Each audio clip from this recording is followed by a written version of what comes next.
வண்டியோட ஃப்ரண்ட்ல பார்த்தோம்னா, ஒரு மினி வேனோட ஃப்ரண்ட் ஃபேஸ நம்ம எங்க பார்க்க முடியும். ஹெட்லாம்ப் பொறுத்தவரையில ஒரு ஹாலஜன் ஹெட்லாம்ப் செட்டப் இந்த ஈகோவுக்கு குடுத்துருக்காங்க. டர்ன் இண்டிகேட்டரும் ஹாலஜன்லயே குடுத்துருக்காங்க.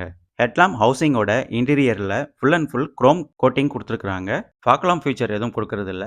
ப்ரொவிஷன் மட்டும் குடுத்துருக்காங்க. ஆப்ஷனலா நமக்கு இந்த ஃபாக் லாம்ப் ஃபீச்சர குடுக்குறாங்க. அவுட் ஆஃப் மார்க்கெட்லயும் நமக்கு ஃபாக் லாம்ப் கிடைக்குது. வேணும்னா ஃபிக்ஸ் பண்ணிக்கலாம்.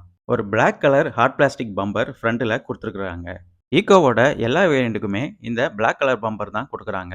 ஃப்ரண்ட் மற்றும் பேக் 2 பம்பருமே இந்த பிளாக் கலர்ல தான் குடுக்குறாங்க. பம்பர் கிரில்லோட சென்டர்ல சுசுகியோட லோகோ பிளேஸ் பண்ணியிருக்காங்க. ஃப்ரண்ட் ஏர் டாமும் ஒரு வைடரான ஏர் டாம் தான் குடுத்துருக்காங்க. ரேடியேட்டருக்கு ஏர் சர்க்குலேஷன் கிடைக்கிற மாரி ஒரு ப்ராப்பரான ஏர் டாம் ஓப்பனிங் தான் இங்க குடுத்துருக்காங்க. இந்த ஃப்ரண்ட் கிரில்லோட டிசைன் ரொம்ப சிம்பிளாவே குடுத்துருக்காங்க. இன்ஜின் ஃப்ரண்ட் கேபின்ல வராதனால இந்த கிரில்லோட ஓப்பனிங்க ரொம்ப சின்னதாவும், சிம்பிளாவும் குடுத்துருக்காங்க. இந்த ஈகோ ஒரு